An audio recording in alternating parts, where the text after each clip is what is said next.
Class of 2023 Senior Showcase. The seniors presenting today have each done extensive research and analysis on their self-selected topics, and those involved in the senior project also engaged in a part-time internship for the past 10 weeks. Each presenter will be given a brief introduction by their advisor, and it will last 15 to 20 minutes in length. There will be 5 minutes at the end for questions from the audience. We will have a brief break after the first 2 presentations and an honors reception at the end. And with that, I turn it over to Mr. Robert Beamsterford.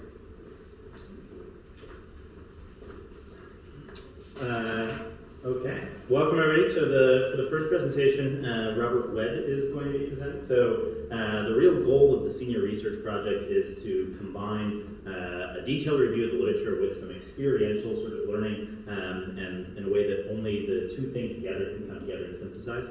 And what you're about to see, looking at sort of the frontiers of understanding psychological research in terms of trauma, recovery, and all that, I think does a great job sort of combining a thorough literature review, some in-depth sort of hands-on experience, and sort of really thinking about how we can move the conversation forward in terms of how we can improve our understanding of therapy, and how we can improve our understanding of what we can do for those around us who have faced some pretty traumatic problems. So with that, I give it over to Robert Webb. Thank you for the introduction, Mr. Beamsterford, but before we dive into my research, I'd like to first off give a little bit of context as to why I chose this as my topic. I myself actually did end up surviving a motor vehicle accident in the summer of 2022. My mom and I were on our way to a barbecue shop when suddenly, while we were stopped in traffic, it was pretty heavy traffic on the highway, we get rammed in the back. It was a really heavy impact. I felt myself being entirely disoriented, and even though after the fact I didn't have any major physical injuries, the recollection of that event continued ringing in my mind for months on end. And that, combined with my prior interest in psychology and the wonderful opportunity of the senior project, sort of inspired me to pursue this path and really delve deep into the nitty-gritty about what car crashes can do to the mind. I decided to cover 3 main research questions as I went about my paper. The first is, what exactly are the psychological effects of car crashes? Because in my research I found that there are a great deal, and the second is, how are they currently treated? After all, it's really important to figure out what these effects are, but if you don't know the proper treatments for them, it can still be sort of not very effective. And finally, perhaps the most important part, is how can I contribute to this sort of treatment process and discussion of treatment? I wanted to make sure that throughout this project, throughout my internship and my research, I was able to synthesize a potential improvement to the therapy method and to methodologies to help those who have survived a motor vehicle accident. Why does this all matter? When you think of a car accident, you may think first of the fatalities or physical injuries that may arise from a motor vehicle accident. However, it is also important to consider that in this data here, there were approximately 5.2 million non-fatal crashes in the year 2020. This was during the COVID era, where people were driving less, so this is an incredibly massive number for the time. There's also been studies that I've done extensive research in that have shown that there's a very significant proportion of development of some of the psychological disorders that I will be discussing later. This specific study showed that there was a 53.2% development of a major depressive disorder in the survivors that they researched. My internship was at a place known as Equipolis. My advisor, being Iona Marcus, was a therapist trained in equine facilitated psychotherapy. This is a trauma-focused therapy that entails using horses to help patients really come to grips with some of their past trauma and connect on a more spiritual level. This turned out to be an incredibly important experience as part of my internship, as it really helped me understand, and my advisor was really cooperative in helping me really delve deep into some of these topics that I wanted to explore. And as a bonus, I was able to really connect with some of the horses, such as Ember and Snuggles. The one you see there is Ember. And it was just overall an incredible experience. My internship as well also gave me access to some resources that my advisor had. One of which was this book here, Harnessing the Power of Equine-Assisted Counseling, Adding Animal-Assisted Therapy to Your Practice. This book contained a lot of different methodologies that I hadn't really quite considered to be used in conventional therapy, but that were actually quite innovative and ended up being the basis for some of my findings later on in my paper and my research. My project sort of went about 3 separate phases when it came to finishing up my paper and getting my final product done. The first one was to expand on my proposal. My proposal started out with about 10 or so sources, and I wanted to expand that out so I could really cover a wide scope of different disorders as I discussed throughout my paper. And in the second phase, I wanted to make sure I was able to incorporate those sources into a fully functional working outline. And then from that outline, I'd be able to turn it into a formal paper. The background research, I discovered a lot throughout my research. And but there were so many things to explore about motor vehicle accidents that I had to focus in on a few key concepts. The first were what disorders I wanted to focus on. The 4 disorders I wanted to focus on were post-traumatic stress disorder, major depressive disorder, somatic symptom disorder, and specific phobia, specifically specific driving phobia. These 4 disorders served as sort of the backbone of my research, and they were what I wanted to focus on when discussing treatments that I wanted to research and methodologies that I wanted to pursue in order to address some of these disorders. I also wanted to focus on, and due to these, I decided to focus on 3 core treatment methodologies in my paper as well. Cognitive behavioral therapy, eye movement desensitization and reprocessing, and medication. Eye movement desensitization, first of all, cognitive behavioral therapy is a more well-known therapy in the psychological field that involves these 3 steps in this fancy little graphic. The sort of cycle is that thoughts create feelings, so your sort of cognition and your understanding of an event is what leads to you developing feelings about that particular event. And that those feelings end up creating behaviors. And through those behaviors, you're able to reinforce your thoughts. The goal of cognitive behavioral therapy is to break down this sort of endless cycle of consistently thinking poorly about the event and perhaps not properly coping with your trauma, and instead almost reprogram that into a understanding that leads to a gradual mending of your experience with that trauma and is able to really help you understand and improve your daily life. After all, that's really what made me draw to these 4 disorders. All of them, to some degree, have a significant effect on your daily life. One of the specific ones, somatic symptom disorder, is of note due to the fact that somatic symptom disorder, unlike some of these other ones, may not be as well known. One, I'd like to explain it as your body sort of understanding this pain that sort of goes out of proportion. For lack of a better word, sorry, treading over my words, my apologies. Somatic symptom disorder is your body processing pain at a more extreme level than it would otherwise be reacted to.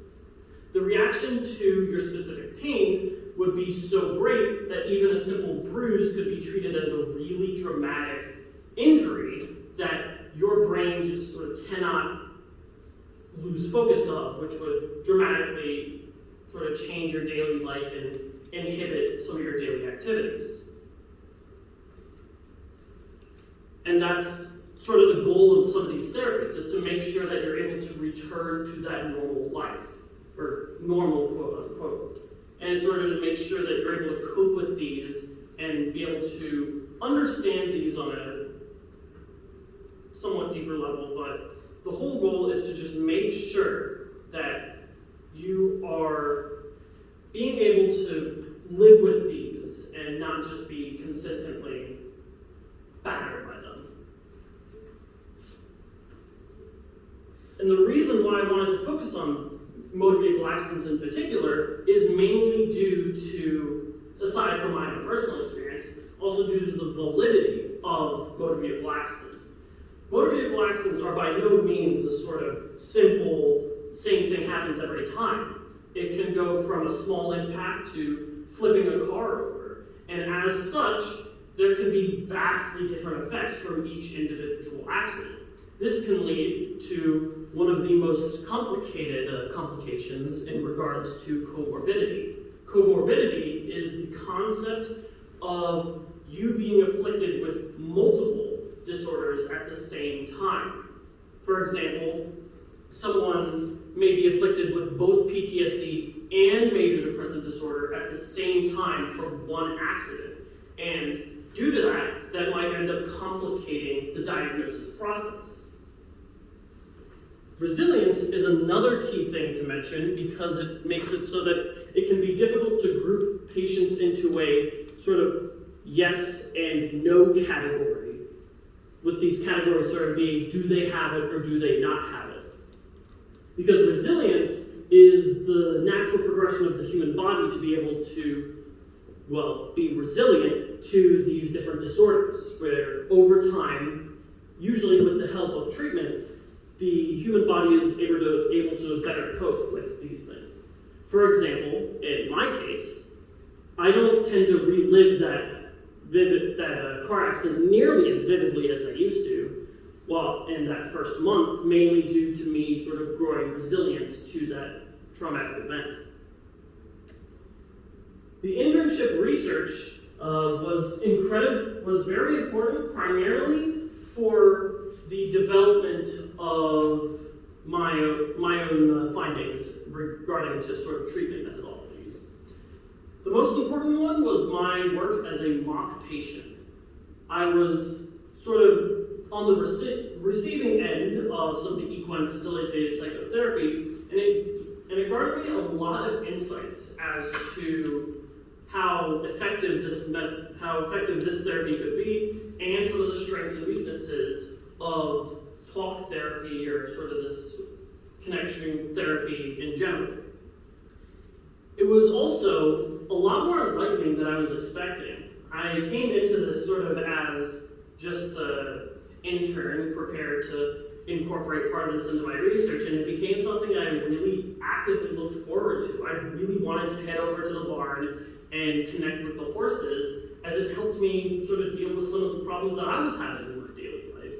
So it had a really big impact on me, not just as part of the research.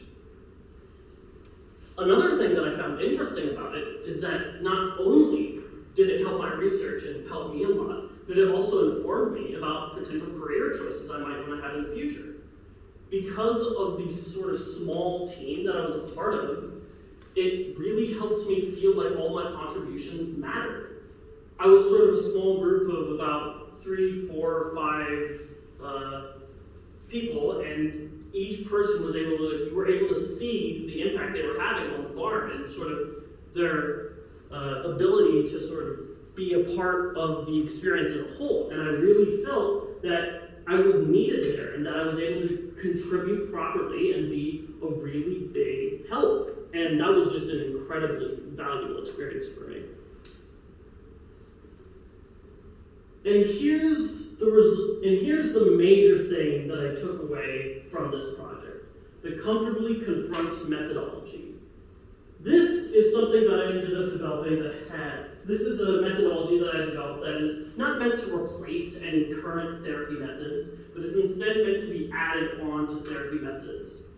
It has three primary components.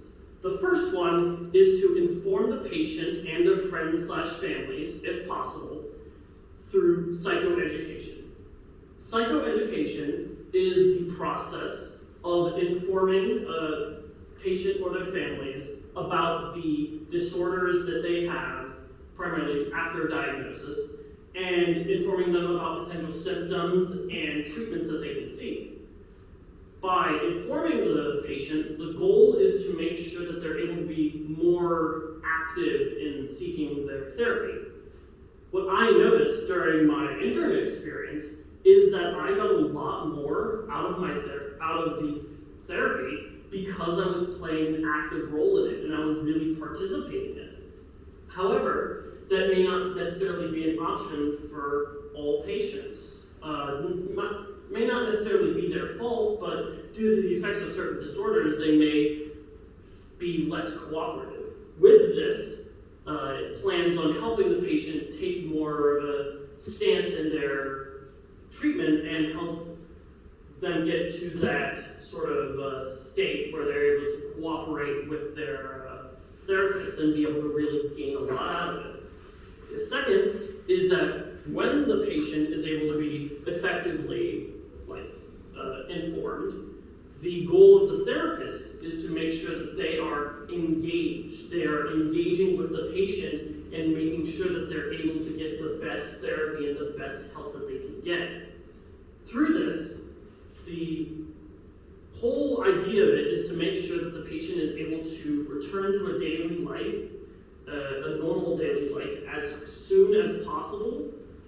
And sort of that's really the whole purpose of this. The reason why it's called the Comfortably Confront methodology is that it's not meant to sort of stall out and sort of ignore some of these disorders that they have. It's meant to really, again, confront them, but in a comfortable method that's able to really help them develop and grow out of this experience, rather than sort of harsh confrontation that might end up making things worse.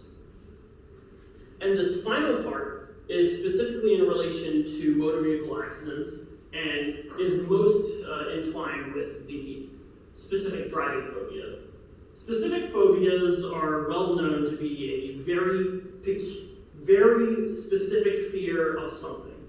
And specific driving phobia, as you can probably assume, is a specific fear of driving. You can probably see why seeking therapy might be difficult for someone with specific driving phobia, because of the fact that they are incredibly fearful of being able to drive anywhere. They may have extreme difficulty seeking therapy in which they might need to sort of drive out to a different office. As such, this part of the methodology is meant to sort of have the therapist be flexible with their patient, be flexible both with their condition and with their schedule in order to make sure that the patient is able to be treated. For example, you could go about taking Zoom sessions, or perhaps even the therapist maybe driving over to their house in order to meet up and discuss and go about their therapy. This is still an experimental process, but it is supported primarily by the research that I obtained in my general research, and also it is primarily informed by the book that I presented earlier. Now, this methodology is very open to future experimentation and testing. This is sort of a hypothesis and a theory more than it is a concrete methodology, but it's still got a lot of room to grow, but I think it really has a lot of potential that could help a lot of people who may experience car accidents to be able to really go back to a sort of normal daily life.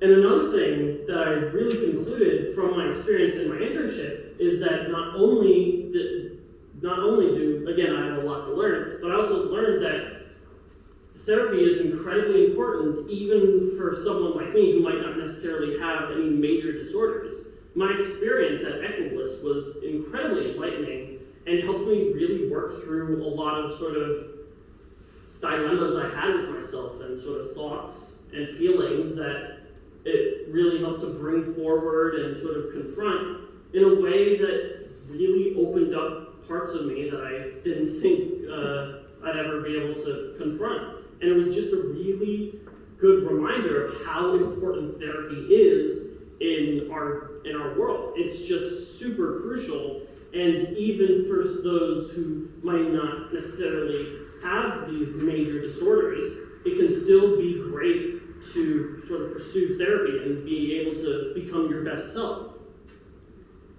These are the primary sources that I use for this presentation, but before I end, I want to give a special thanks to Ayana, my on-site mentor, for really allowing me to take part in the experience, to Mr. Beanziffer for keeping me on track and making sure that I had my project done on time, to Emperor and Snuggles, the field horses here, for having fun and inspiring times together, to Miss Irvin for helping to sort of bring together the senior project, and to you all for listening. Thank you.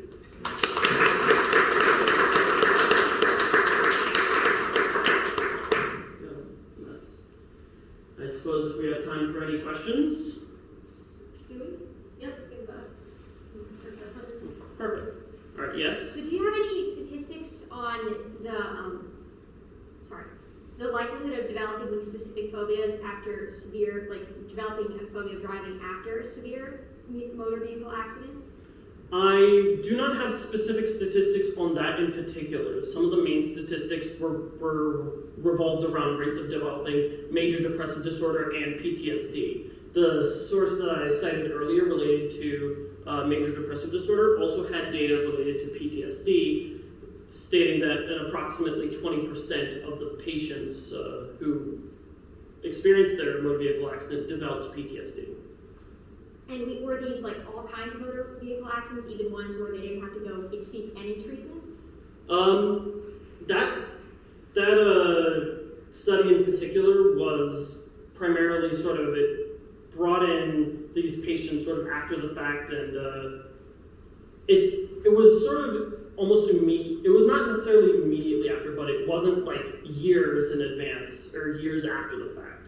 Because there was data that I have seen that has shown that as years go by, not even necessarily without treatment, it can be effective, resilience can be effective enough to allow you to overcome these by yourself. However, it is very important to still seek treatment, because even though that source said that there was a lower rate, it still noted that people who didn't receive treatment sort of were able to cope with it sort of less and not necessarily improve their lives as quickly as possible. And even then, there were still some people who, even after that year time span, still had these disorders. So treatment is still incredibly important. Yes? We see animals being used in treatment and therapy quite a lot. Mm-hmm. I wonder, in your experience, do you think there's anything particular, or any particular policies about horses that make them particularly useful in this area? Oh, absolutely. So one particular experience I had with Snuggles was incredibly important, because it turns out I actually have a sort of traumatic memory of being around horses. When I was really young, I remember, it's sort of a hazy memory now, but I remember sort of running around and I ended up startling a horse, and it almost felt like I was about to get trampled, and it was really sort of traumatic, and since then I've sort of been a bit iffy about horses. But my experience with Snuggles is sort of more of a playful side rather than Ember's more reserved side, but what Snuggles really showed me is that he wasn't necessarily being like, all right, I'll let you have your space, and sort of he was all snuggling with me as per the name, and sort of nuzzling me and sort of hanging out and wanting pets and wanting to sort of hang out. And what I think was important about that is that maybe it just might be me processing it that way, but it really showed me that Snuggles was sort of seeking out an active trust and showing that, yeah, I'm gonna play around and I'm gonna do all this stuff, but I'm not necessarily I'm still gonna show trust, I'm still gonna sort of respect your space and be able to sort of confront these things. I'm not just sort of gonna let this sort of fear fester as you're sort of all nervous and whatnot trying to pet me. So I think one thing that my advisor said is mainly due to the person's sort of honesty in a way, and how they're able to really come forward and not necessarily care about like, oh, I don't want to hurt your feelings or something, but really just focus on improvement and being able to really use them, or not really use them, but sort of have them as partners. That's really the main focus of what Ayana wanted to sort of go with, is that she doesn't want to feel like she's using the horses. She wants to have them be part of the therapy, be partners, and really help the patients cope with their trauma and cope with their disorders. Is there anyone else? Yes. Does the therapy typically entail actually riding the horse, or is it just like No. Well, it can, but there have been some patients. She gets some patients that sort of have fear of horses as well. So riding tends to not be a common thing, but it can be something that can happen. Most of the time, some of the experience, for example, that I had is that we let the horses out of the stall, or even sometimes we go into the stall with the horses and try and interpret what are they saying, or what are they saying, and what are they trying to sort of propose, and how are they behaving, how is their actions sort of connected to your life. And it's part of it is definitely interpretation, which is again why the focal point of this is to make sure that the patient is cooperative. That's really the main thing, is that I remember one thing I believe that Ayana said is that I had like 3 sessions in half a session because I was cooperative with and really open to this, but some patients might need some time to build towards that, and that's really the goal to truly confront methodology, is to make sure that these patients are able to